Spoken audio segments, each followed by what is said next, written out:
Thank you for joining me today on this episode of Field to Rim, brought to you by Seltzer in Sports. Today's episode is a soft launch.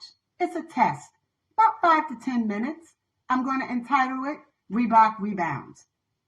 What is standing in the way of Reebok's ability to rebound and enter the sneaker game? Once prominent in the 1990s, today they attempt to reimagine themselves post-Allen Iverson era, post-Shawn Kemp, Shaquille O'Neal, and Dominique Wilkins. But is it imaginable? I think not. When you look at NBA All-Star Week 2024, 14 players wore every sneaker brand except for Reebok.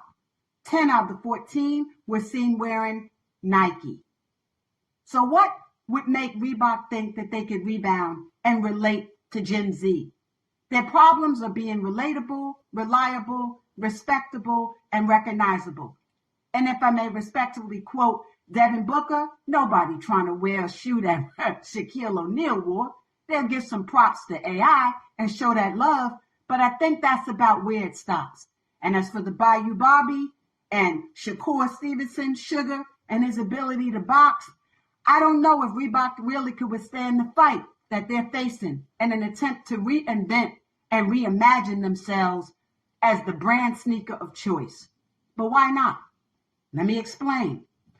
Years ago, Adidas owned Reebok Company, and they sold it for about $2.6 billion to a company called Authentic Brands.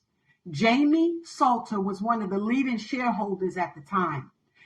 He was also interested in buying the name, image, and likeness of Shaquille O'Neal, and he did. Shaquille O'Neal decided to take the money that he earned from selling his nail to them and reinvest it back into Authentic Brands. In the interim, he is now, long and short, the president of the Reebok basketball division. And Allen Iverson is vice president.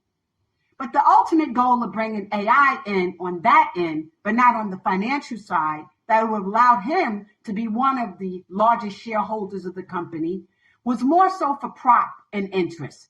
AI is definitely relatable. But can the AI Allen Iverson cross over to the AI of Gen Zs, an artificial intelligence generation? But in fact, they're very intelligent. Is he relatable to them? Yes, he is. Is he reliable for Reebok? Maybe. Is he respectable?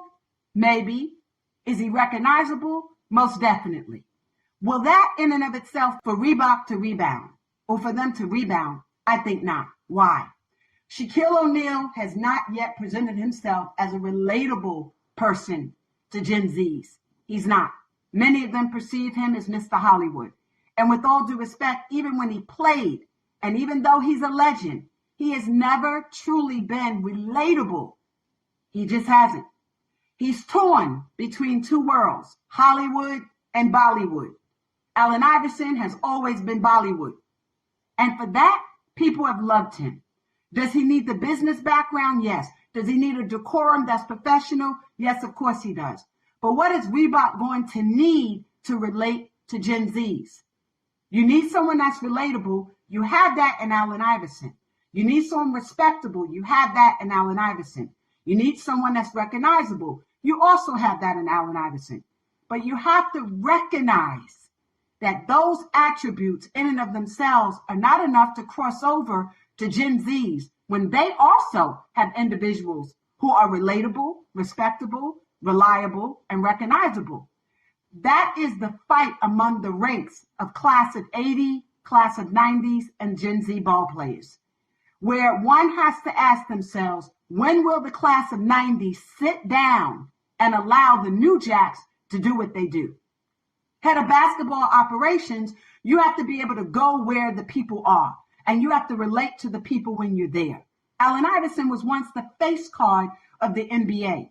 And I know firsthand how diligent the NBA was in trying to transform that image. Simply look to the class and the draft of 1986, Brad Daugherty, Allen Iverson, 1996.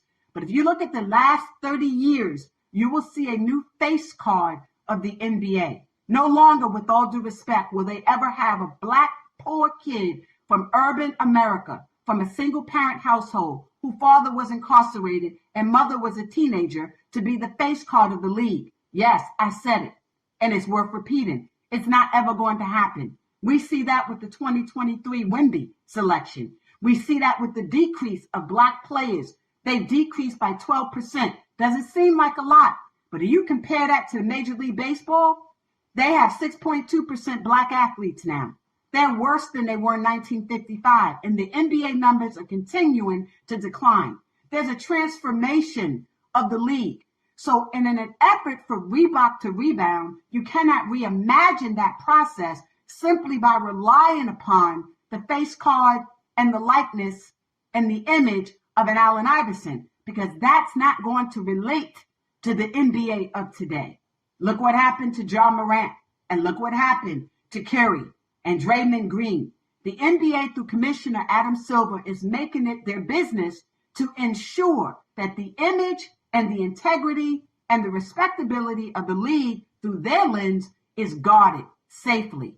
And what does that mean for Reebok? It means in order for them to rebound, while you do need to find a person like Allen Iverson who has those attributes and are relatable, you have to also ensure that that person can also be marketable. And you've attempted to do that through the likes of Newark, New Jersey's, and Virginia's boxer, Shakur Stevenson. But that's difficult when you don't have a person that's a winner. You've attempted to do that through Reese for LSU. But again, Bayou Barbie may not be relatable when you try to secure the bag for people in Gen Z who don't play and or respect and or want to participate in women's sports. They're women fans. Those same women fans, they would purchase the question and the answer because many of them appealed through the lenses of Allen Iverson and his mother Ann. But this is a different generation now. And can Bayou Barbie do that? No. In fact, legally, we can't even call her Bayou Barbie anymore because of an argument that has been made in terms of copyright and infringement and trademark violations. So that's an issue that you're struggling with at this point in time. How do you market her to cross over, if you will, to a larger audience who are not just women who are interested in sports through the lens of the WNBA and collegiate sports, but rather women who can see a shoe and be interested in purchasing that shoe for her son. We tried that also with Cardi B. It did not work. So what is happening with the imagery issue of Reebok? The issue is you're spending a great deal of time, money, and resources trying to tap into the AIs of yesterday and too little of trying to look at what worked then versus what is needed now. What worked then was the Allen Iverson of the 1990s was relatable because of his lifestyle, his background, his willingness and his ability to say, I am going to be who I am unapologetically. I'm going to wear my cornrows, even if it is because I can't find anybody to cut my hair on the road. But I'm also going to dress like the kids that I grew up with. I'm going to speak the lingo the way they did. I'm going to conduct myself in a manner that they could relate to. So who now in 2024 is the Allen Iverson that Reebok needs to rebrand, reimagine? Who? Is it John Morant? Is it Curry? There's an advantage that Reebok has. Reebok stands by their players. Nike does not. If the Allen Iverson of the 1990s played under the Nike brand, he would have been dropped like Curry and Ja are today.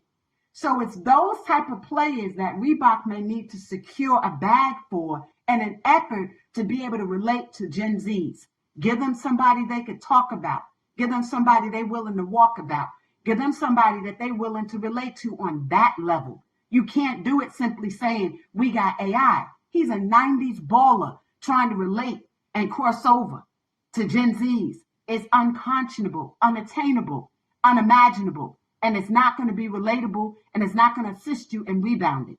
And an effort for Reebok to survive this generation, they're going to have to find a ball player within the NBA ranks of this generation that can do it. Who can wear your shoe? Who can wear your brand and win? And we all know, with all due respect, absent the 2001 run to the finals, you don't necessarily need somebody who can secure a chip. You need somebody that the generations can look to and say, that is me. That is why Michael Jordan was so successful with Nike, because people said, I want to be like Mike. Allen Iverson was successful for Reebok because people saw themselves in him. Who and what player do individuals see themselves in that they can look to Reebok today and say, reality is not going to be enough to cross over? At this point in time, for this generation, in order for Reebok to rebound, you have to not simply look for another Allen Iverson. You got to go where another Allen Iverson is. And since the face card of the NBA has changed, you bear the responsibility, like Todd did, of securing the lives of an Allen Iverson pre-draft, securing the lives of an Allen Iverson so that now this generation can say, that's who I want to be. That's who I currently am. That's my son. That's my nephew. That's my father. That's the future. And that's what they saw in Allen Iverson. You all are all over the place now, trying to find yourselves in hip hop. You're trying to find yourself in boxing and the WNBA. And that's not how you're going to secure a rebranding. In order for you to rebuild, rebrand, and rebound, you need to go where Allen Iverson was, into the hood. That's where you need to go. Go to the bricks. And that is one individual that you can find there. Once you secure the bricks, be it New York housing projects, New Jersey, Atlanta, LA, Chicago, when you secure those type of individuals, you get street credibility. It is that street credibility that Allen Iverson secured that had people who would not otherwise wear Reebok, which was once a woman's athleisure brand, wearing them. That's what it was. He related to that generation. They are the forgotten ones right now. The NBA face card are two-family household individuals who are unrelatable for the most part to many individuals in urban corridors. When you tap that market, you will secure, you will rebound. Trust me. Give it a try.